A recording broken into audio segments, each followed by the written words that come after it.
Semi river, Odiaba.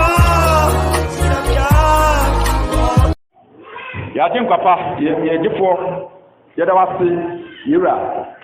Sir, and a place so I don't know about him by now. I was afraid about him. Say, what's the more? Asian Sumodi and Emma Cran Fangino. Would they my Tiaka so the Cassatri, no assembly and upon sign upon Bedin, Asumji, or Gia Mayet, Nadia, what people in Sunday morning, send your chances out of Tiff watching with my Baba Teacono. My Yehu fee will ask the Bonimu in Sanumu, a Jamamumu, a bon Subembiara for any Fini can Biarano. The bomb party used to be our way, a cry, a cry, a home, needed for the young years to be more. That's our trade, Brow Assembly, Nama, Assembly, in Musico, not and Chiame, Asiliano, and heaven. Yadawasi. We used to demon and the bomb pie.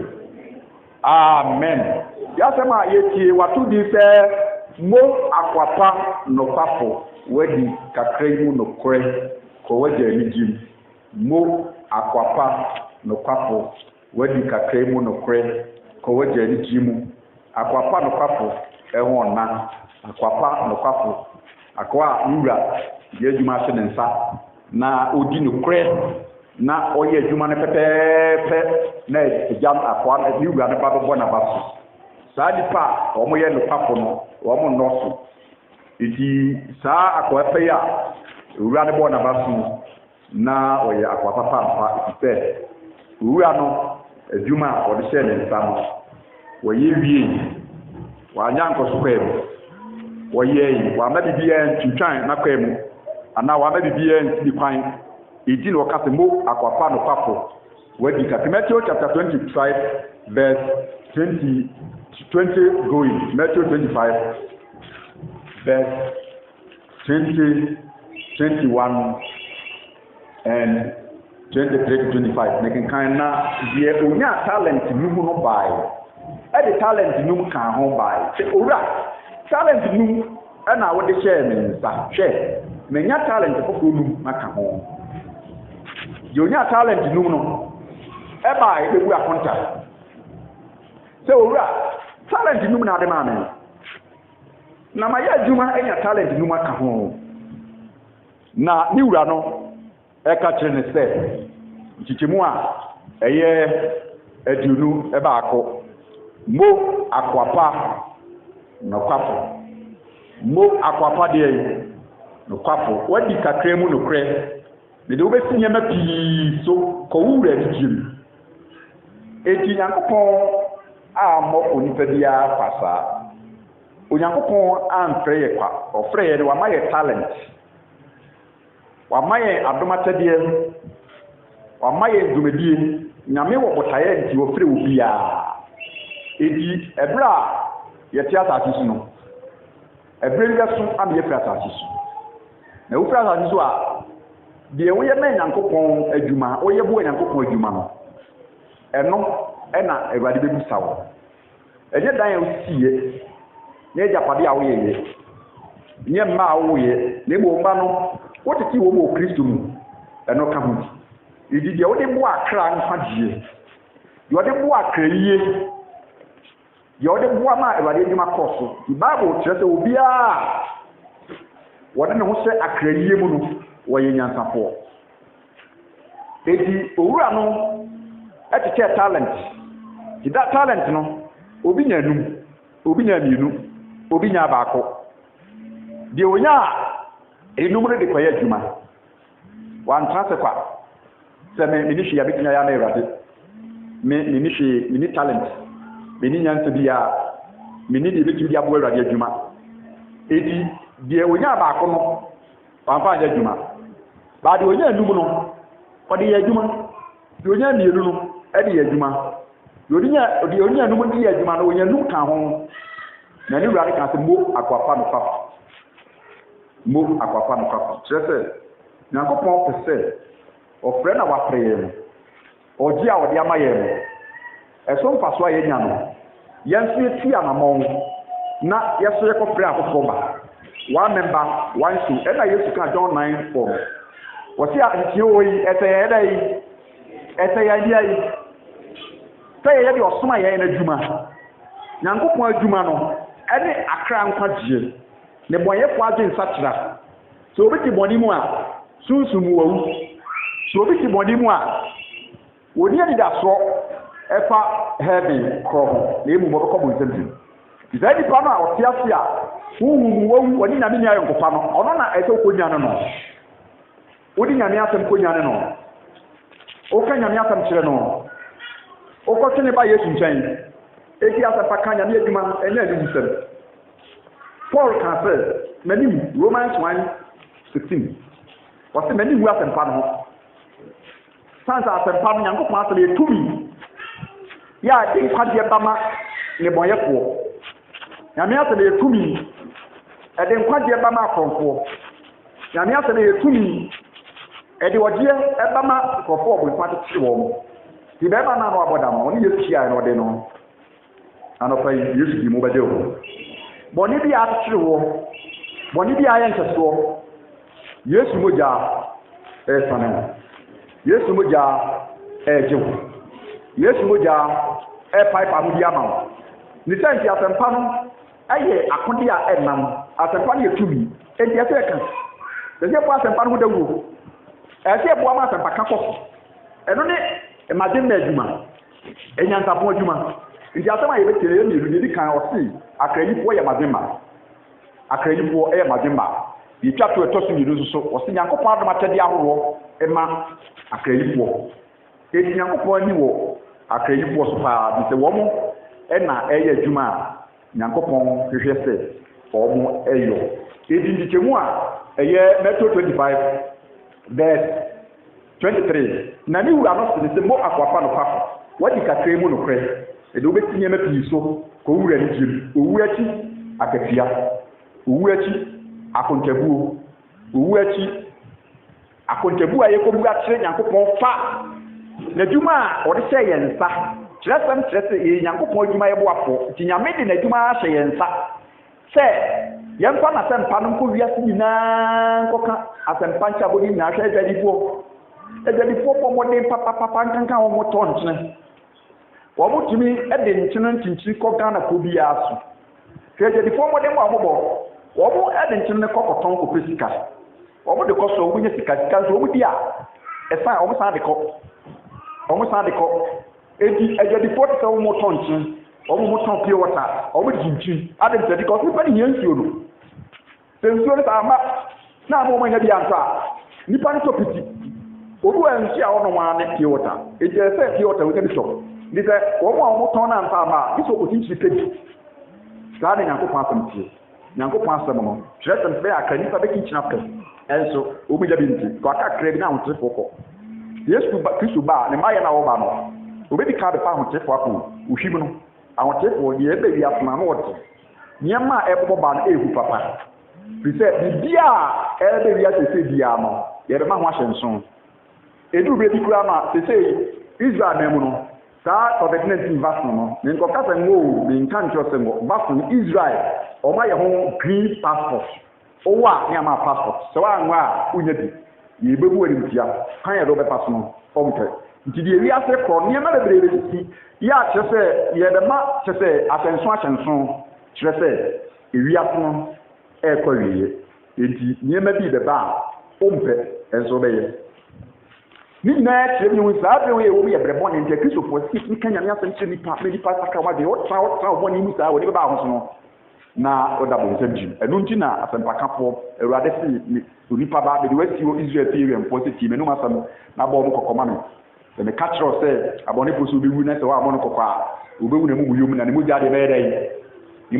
dɛn yɛbusa no nsɛm ti akoa pa nokwafo ɛyɛ akoa a yɛde adwuma ahɛ ne nsa na adwuma yɛde ahɛ ne nsa no wɔyɛ ne pɛpɛɛpɛ akoa bi wɔ so a ɔmpa hwee ho ɔnyɛ ne nsa nka ne nan nka eti ɔno deɛ ɔba kasa na ɔbɛkasa adwuma no ɔnyɛ kyerɛ sɛ ɔnhyɛ nkuran abɛsɛmbuo na ɔde bɛba eti owura ne ba adwuma no ayɛ basaa nneɛma nkɔ yie sɛ nneɛma no ɔtɔn a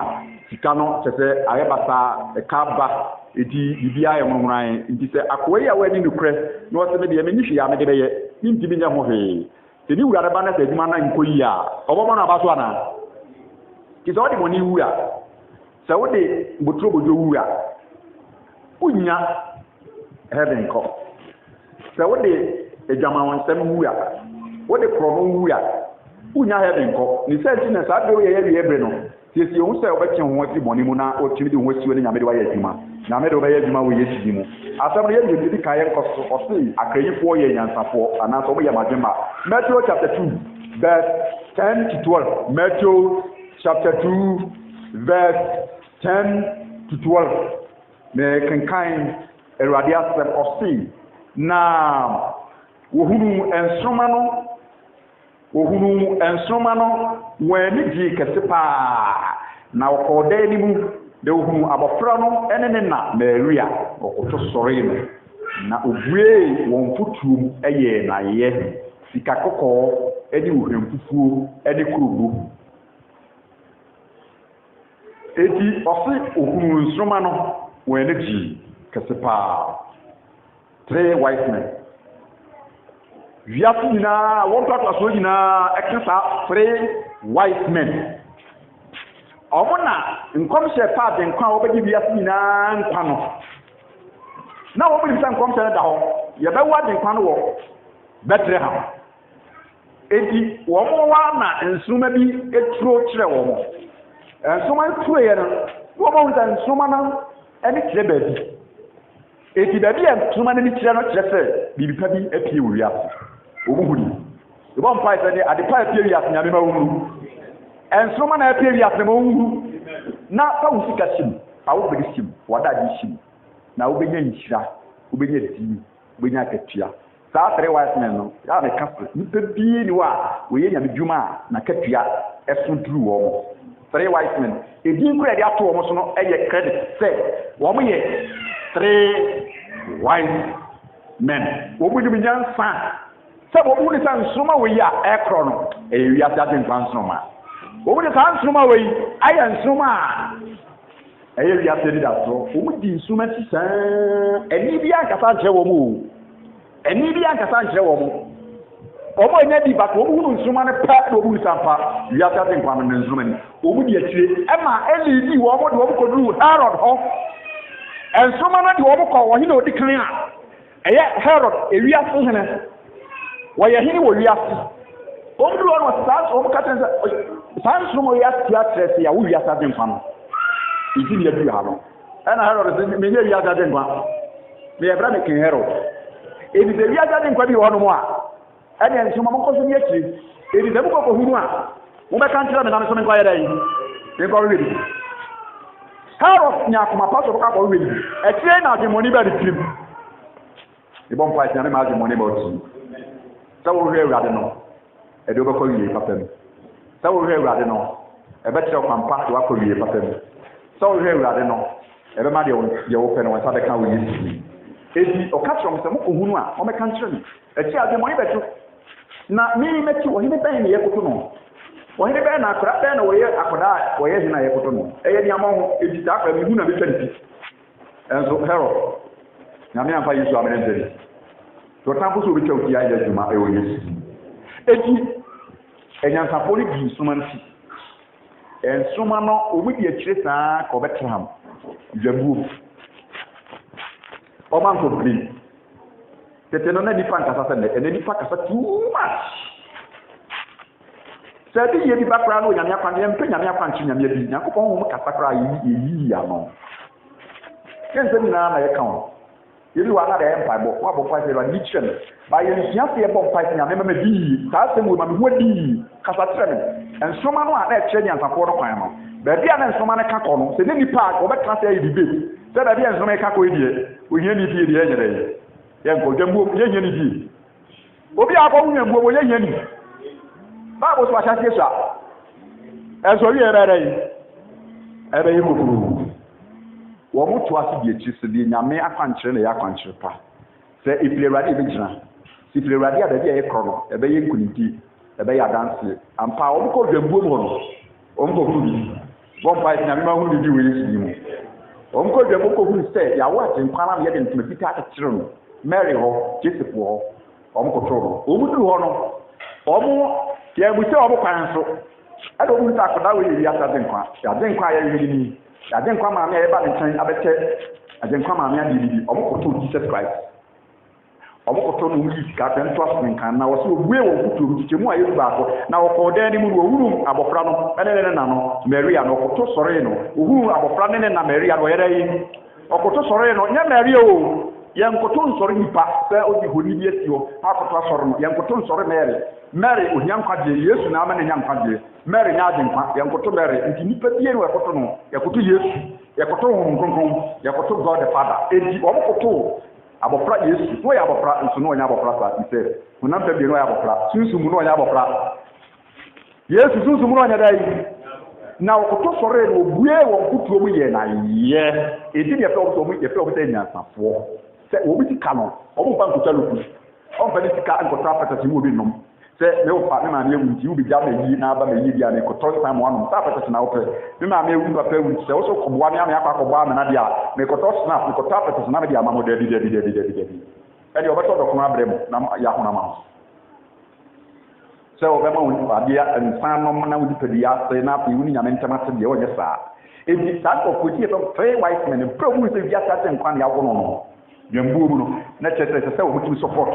wo mu yi o sika de boa na Mary just kind of short as in we are starting to Christ for the first day no and support ko hono mo and after for first day na we Yesu no Yesu ne wan tire da wo e bom pai say Yesu emwa o ma ho nti o Yesu and support bra wa kwa pa Yesu for the first time today that we Jesus Christ Yesu ne wan tire da pampers ye to ne Bible chete nyan support no wo mo ye dai wo mo to mo kutu mu na wo mo ye dai obo ye na ye sika ne dia yi sika kokko ani wo hwemfufuo ani kurobo ade papa bia ye expensive wa sika ni ebetini ede ahwe ne ba sika sika wo bank ana sika sika ko yi na ko sefa bi etinye nye sika tinya to pampes etinye to ntade mpaboa papa ni na bere wo edi sa me ma mi ensan Bible wo mo ye nsanfo o mo di son kasada o ni abi kwa botimen ne ka so Germany ama o mind bi sa ni Germany o so three white men no wo mo nkaso o mo fu ni o mo nkaso e dia to gogo ya yi ene le ni na o so twa ho kutusi na ene fu no o tia senka o sende man o ka tire me ate na senka me se di etri e hwe etri kwan e no kwaso koko diu so ka Germany so for you e o tourist o mkoko he Jessica three white men o bu fu kra me da gold na o so na evidence o mu so na evidence nya me adwuma sa wudu sika bo a wudu ahwaden bo a awurade sei wudin bi pada three white men o bu sika e de support o ya ta den kwa nawo edi obo di kase edi na trete wo mo eyi akra ye nyansafo the three white men obo ye nyansafo trete o mo sa aden kwa ni be ye adwuma na obi hwi ni mo jabu edi ya sen kwa para obo support so adwuma pa Yesu Kristo be ye no ema Jesus Christ na wodi ni nyiri ankoye ahokyere ama Mary ene Jesus Joseph enam ma Joseph be ye ni patitiu kan na on don carpenter ni but ne ba Yesu be bata na ho no anase ye wu Yesu no abeye na Joseph anya ni munyam so mo se biasi ni pa kase no ye bodin a Joseph ka ho biasi ni pa kase no ye bodin a Mary ka ho tafu biasi ni pa kase no ye bodin a wo ka ho adin se because Yesu boja aje wo kwan edu ye de se ka amen me se wo ye de se Yesu di mo ye de se enti anyansafo be ba wakwaru bi ohia bia no wo sa be ka eti awade adwuma aya adwuma papa ya trese wona wo bo mu ehye sa ka yi ni medi no wo mo ye anyansafo Daniel chapter 12 verse 3 wo say e magema no wona magema no be shrine e magema no be rai be shrine eti nyankopon frɛ emu adwuma akraye adwuma azempaka adwuma one member one so adwuma Bible say obia ode ne ho hyem wɔde ne sika hyɛm no ne kanea num da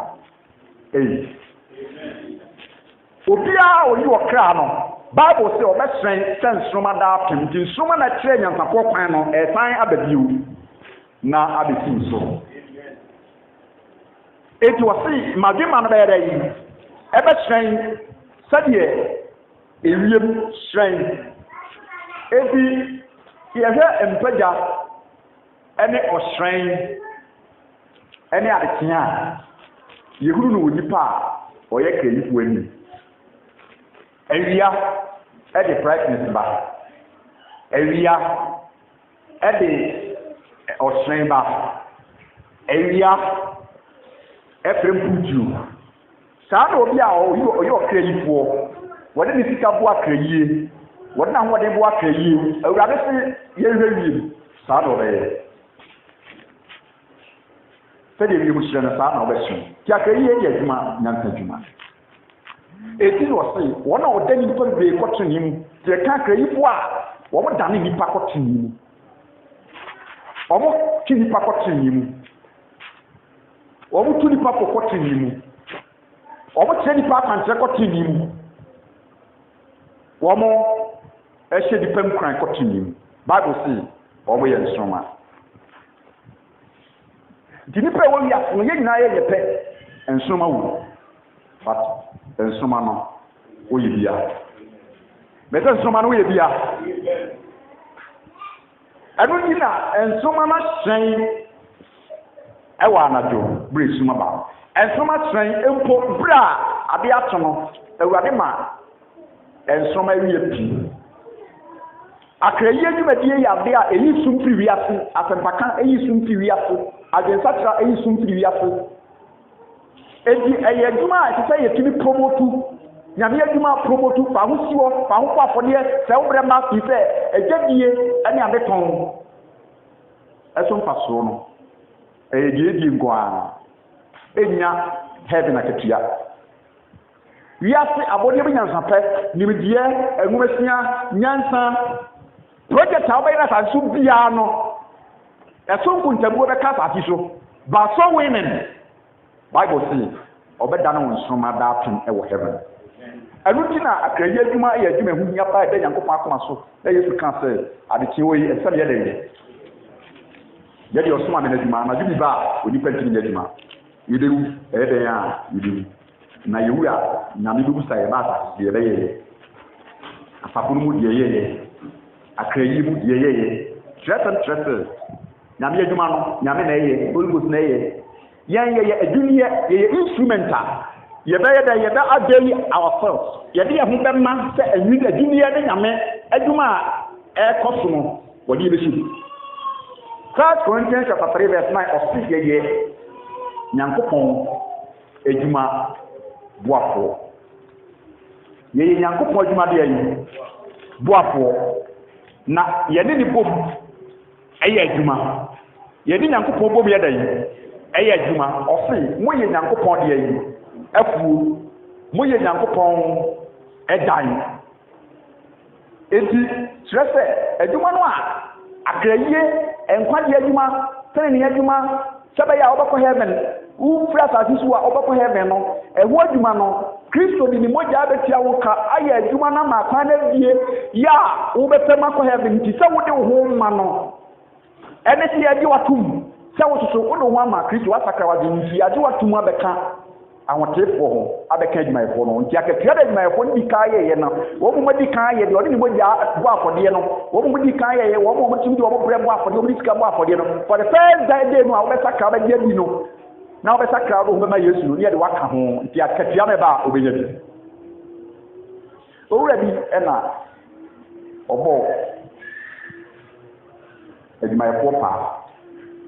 adwumayɛfoɔ bɔ paa no soma a wɔn kasa mo nkɔ yɛ bibu turu mo adwuma wɔn kɔ yɛ adwuma sɔrɔ na kɔ ne nsia kɔ yɛ wɔn bu so wɔn yɛ adwuma na ɔsan de apaafo bi mba kɔ n'adwuma no so etu ohia apaafo bebree ɛna ɔsan de nipa dɔnhwere bɛyɛ sɛ nan wɔde nipa aforo baayɛ na wɔn so ba bɛyɛ adwuma no bi wɔn ba n'ɛsɛ wɔn mu di kan yɛ adwuma no bi na wɔn so bɛboa awɛ kaka akra bi na dɔnhwere nsia na bɔ na wɔbɛtua wɔn ka dɔnhwere num aka dɔnhwere baako na do wi fiana so na obeti o maka e mo sa de obi bae uko hu nko fo mo mu chance u nya kwa majima wo majima sai ti kokko bo ano uko ame mo akatia ya e be so wani ana nso ko nti ekuo miensa anopa de ekuo di kan koye na awie ekuo to so minu na ekobo do nsia do hwere ba ko ntem ya wo be kon no o san bo bi num pa na mo koye o bo bae no na wo mo di kan bae obi o maka wo no mo di ano obi o maka 1 million obi aka enye ni munyam na ko obi aka enye nshira pa wo de ko enso obi wa bibia no mpese obi ne yete bibia mpese ye wo ye no bi yedi da bi pese ne nkuminyanye ese ye nyina yi ka mo bi nyame adwuma na bible che wo pray say yahena so kuku 1:29 o say wo pray say o kristo ni bia wo sakra na bia wo ya sofo wo yo hene soso sofo enye basa ba wo sofo ni bia bon sofo e nante wo bra wo nse mpaboa sofo chese ni bia no na ni da ho e na wo hene so ni basa edi wo so wa pray nti e big meeting wa che ni bonyam se ubi onyame fra onyame je wo sakra wa de pe nipa nyina hwe because wanya kristo no wanya ahote wanya kristo no wanya ni onyam wanya kristo no wanya tene wanya kristo no wanya nyema pa nyina wanya kristo wanya nshira nti nipa ba stadi wa so wa hwe se ampa kristo no ampa na nti wo so wa ya na so fu nti wo ba di yesu di oba di pastor nko nti wo se wo abrabo no eye nhweso eni kinia wo se moni ata so nchen enti di ida ira o baje fi yu be ba sori o kon ya ko no bi asoro ba be de ba soro Muhammad Kristu o ko ya no ni obi budua ikasem we sisi wu sumen ti ape 20 Ghana manen fai ne Kristo ni be nsuo na aka zo be sum nyame nya asebia wa fra so yin so ko nto be so re wi wa di so be ni le ba be nan te pe o ko pie pe o be so re o be sha ya go bi kwa pe to pe pa ko ni su ni wa yi wa di ya Paul si kana ne ma nan ka yem paso bulu se sumna so ade we sumna so ade ni yesu benanti men sa bachi men pasa ati mo ni ntibi sintidi ama men ko konto fa da am pare men ya kama zuma bi sama ma bi abo so se ni yaro benanti ndi men meti kedi metibi sintidi ama ni obi ntem sintidi ama ni bodu ya nfa hindi men ma bi di ntem sintidi obi kwa simi a on fan ko because Kristo kra no no ye ri ata de nkwan bolu o mo ka se bona se biem bana ba se ko di ewu no o mo se ye dai ja bana ba di Kristo ni wo di ba so ahwe eti no so ye ya na so ku o mai konkon eti se nyame prayer ba na dimam nyame prayer na ba prayer ba na hinyem nyame prayer ba na hinyem dia esese ye ni bobu ya adwuma na obwa adwuma na ekoso na me adwuma na ekoso bua ma na ekoso na the why dunya mo a ekoso and it comes God's work done in God's will never divine supply and go for the one supply Isaac bisa na papa say ujane wa yene ko ba bore Abraham say God will provide mesi nyame be kire ade bia wo pesa wo ye wuni ho aka bia no nyame be kire enti nyankopon adwuma pa wo hyem na o ma bo afo mra Yesu shawo no abo afo be bo ala se na wo no be yi yapi ni na nkwati enti wo say ye dai 1 Corinthians 3:9 na ye yi nyankopon de yi adwuma boafo wo be awrade mu yi wo sakra wadi yi wo be awrade nten die nyame de ama wo se fa beboa no fa beboa efise akatia wo ma wo fa abrabo konkon beboa soro no so bi ba soro wo ni shi na wo abrabo pa wo adanse pa wo abrabo konkon a e ma sapo no enya ni bonyam obi ho ba soro mkura uja kra ye because o ba soro ya obo obi ya obo ubo huna bonten ni utwale ubo hunu ndo tibia ba enso koso se na me kwa soro benten kwa soro aso idi do betina ka sen ke bia nko kasa no kwa soro benten a wo di abo no o no ma pete se no obi ta se me kwa soro aso ne benten no nka wutina ho betina ka sa soro no nya soro ba obi a soro na wo ko no nya soro ba Yesu asọrọ ya ahotefo idi se wo asọrọ na se wo timoni mu no nsa wonye Kristo asọrọ ba na wo mo masakra Bible say sa asọrọ ma for ya ti obi atonkan mem enu ti wo se nyame fere na wo jeso a wo be ye nyankopon adwuma boafo adwuma no a eya akrayie ya wo pesa akra na nyankwaje wo nyankwaje mpi wo so be boa ma akra ya o moti boni manya nkwaje du na mo a o kanse mpa nipa de wafrabo tini nipa kwan se nipa na mra Kristo nkyɛn na o munya abrabo papa o Kristo nu Kristo so mfa so a no se abrabo papa o Kristo mu no ɛno na o de ɛho ɛdɛn ɛho kani ɛkro kɔsran Isaiah o se sɔre na yɛ dɛ sran wa be hu Kristo di a esum ni hɔ wa be hu Kristo di a edwanho di hɔ wa be hu Kristo di a atro ni hɔ sɔre na sran o han aba ego ti da bai kan ya na anom zan na numeru ade nyame yɛ papa biri hɔ di mo yɛ ni nyame yɛ papa biri hɔ because o yɛ papa yɛ bɔne ba be saka wa den a ubiri bɔne mu a bo so obi yɛ nyankopɔn awo ne yɛ dai anya bɔne ti sɛ nyame ama tinimu Kristo tinimu ongugu tinimu eti wanyɛ bɔne eti Kristo abatena mu no wayɛ kania wayɛ nsoroma wayɛ han enti sɔre na sen ukwa fatana ne ko fa no kore ko obi nye ta gondombo nipa 100 obi nye ta gondombo wo de ewu ta gondombo nipa 100 obi nyina atempana nipa 100 obi nyina abokoro no obi di dirim omo ka nipa ho asem enti nsoma wo esum wo ho ba nsoma no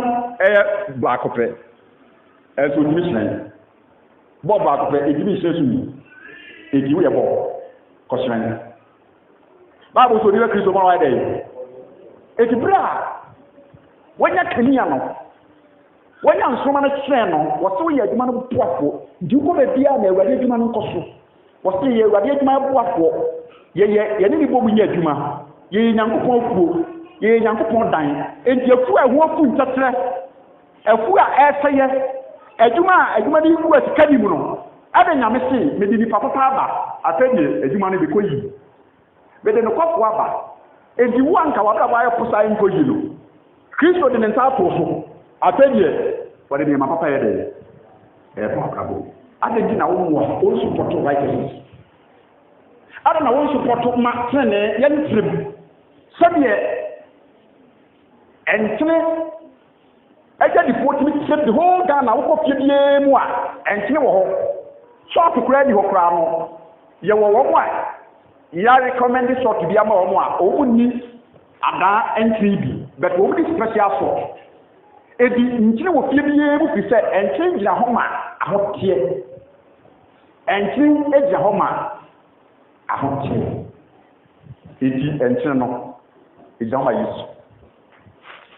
fie bia Yesu wo mu no onipa bia Yesu wo no mu no ode etibra wa be rade nchen no wa be yeduma bo afro koye de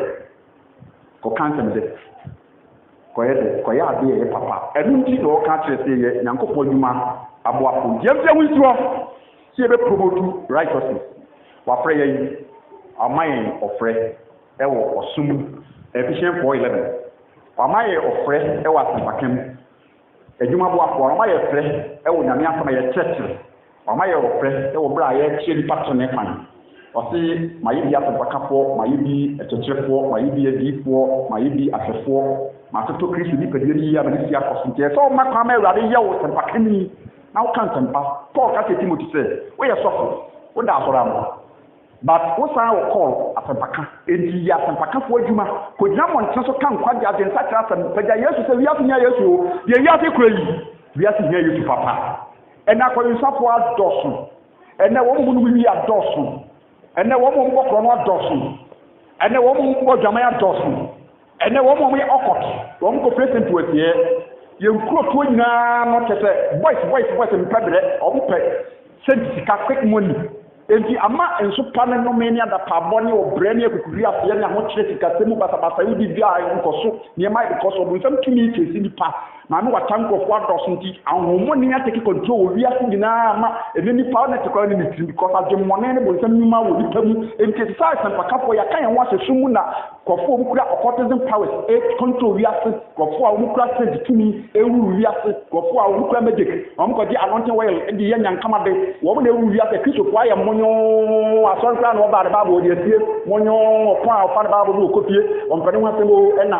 ahomɔne no nam nsam so ewu nipa ma sese Kristo kwa sɛ ye okobro mu a obo di gani na dogo na ɔmo kɔ ewu ɔkɔ asɔre kra no akɔgye du abata ho Kristo fo okope koko ata wonya Kristo ni koko ntoni o pese obolo kra to dia unya Kristo ni so obolo e na wo mo a wi aso mo kwaje bensam timi di niam afrafra mu na enu amanuane ma Kristo fo kwa abonte kotodi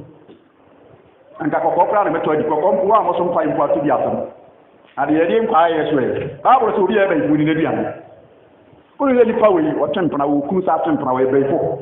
obi ye ba ifo a on timi nware nsa nko tempna mpiri ni kunati asunti na ma Kristo fo je du no je timi kanya ya ho asapuru ko ehye fasting prayer so wo ama o ko from ogodua enso ye o ko bia de ko wu na obo mpa ya ka te nyame se de na bia wu anso mani titi ewu wi a ni nyame ewu wi a ni nyame se mani muma de bra nya kwa na mo de titi we nyame aduma obra nya so ati ekuapo nyame ye nsanche ne ma ye yiwu okokodua no ba ya no odua bu hye wa duro no kata so ana on kata so we de banji mi aseso on kata so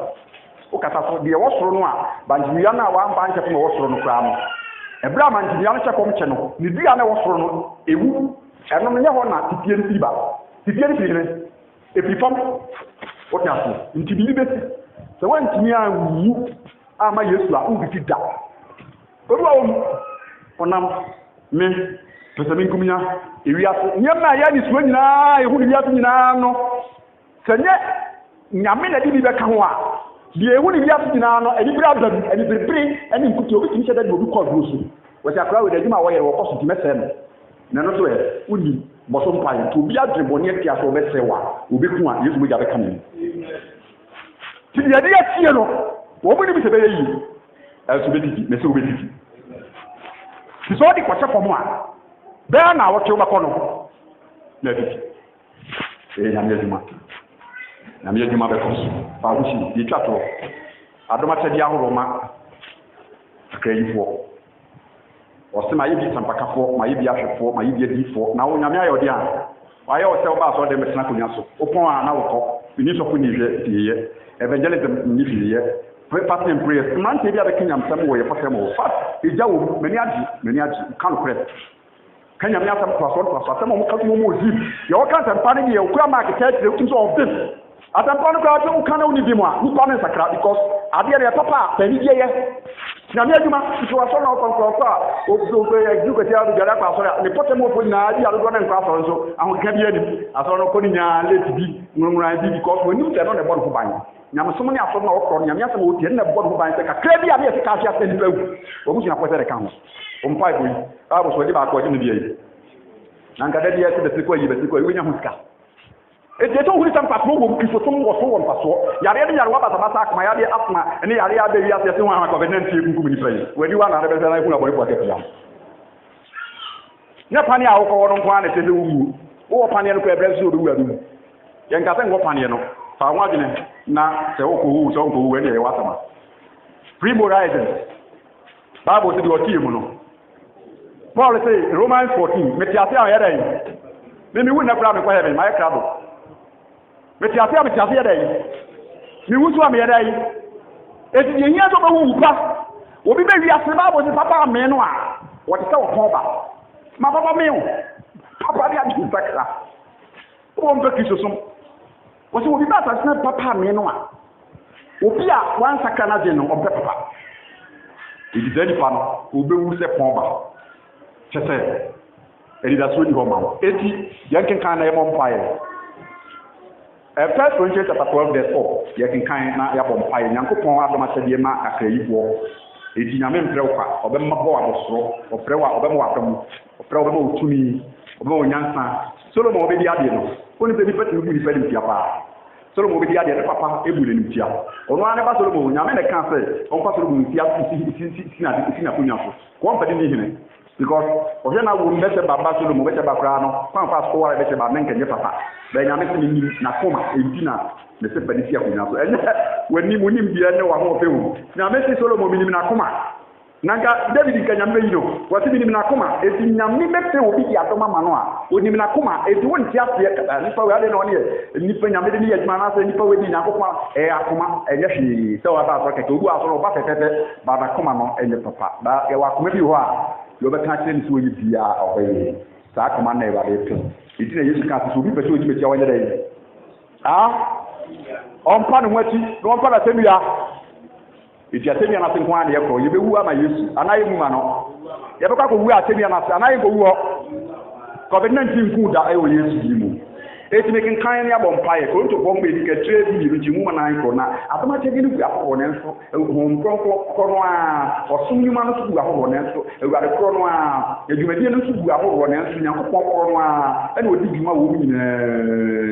nti se na aba yo so ba ya to so ye sofu so ye odifu nyame wo be do be ya dwuma o ma ho pan a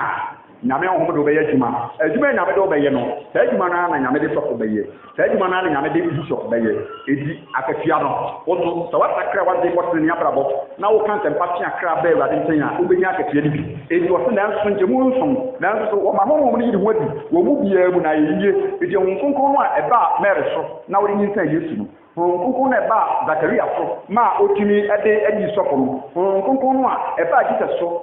Luke chapter 4 verse 8 no say rather wo mo so wasoma ntan kan sa panche hiafo wasoma ntan kan odie nchilu mu mpapo wasoma ntan be pa ho pedi ntia ema wona wo so wo so nti uri okwo mo ma no e na asofo mpedi podcast na treta na yede abebu Bible say Yesu to free nice sade nyankopɔ de ho konkon ni tumi yede extra no wo tinchi ye ni paye na wo mo tam sha wo na wo sa wo ya de no sa tumi no emra wo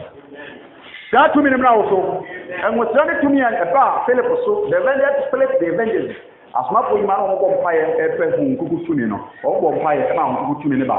bra Bible sa fa ko no fiti Philip export Samaria o Kenya mi atam na bubu yapo sorry Kenya mi atam na ni prapo ni na Philip mo mpaye ka sa hili bi emra no kan kwadi atam di Yesu du benya nkwa amane bi e wo so bi Yesu bi amane bi tu so Yesu bi wo no ne beta o Yesu bi no menen so pe wo busem nye ahontre ni amane ye kedi bi e wo busem di Yesu bi so bi a no menen so pa no ohia ene nko be bi e ato so be fi so di Yesu bi a ko mi be papa di Yesu bi na abubuafo sorry eni apatiko sorry wo mo ni efre ni ti patafo mu fi apedom eni die kroru mu Philip apedi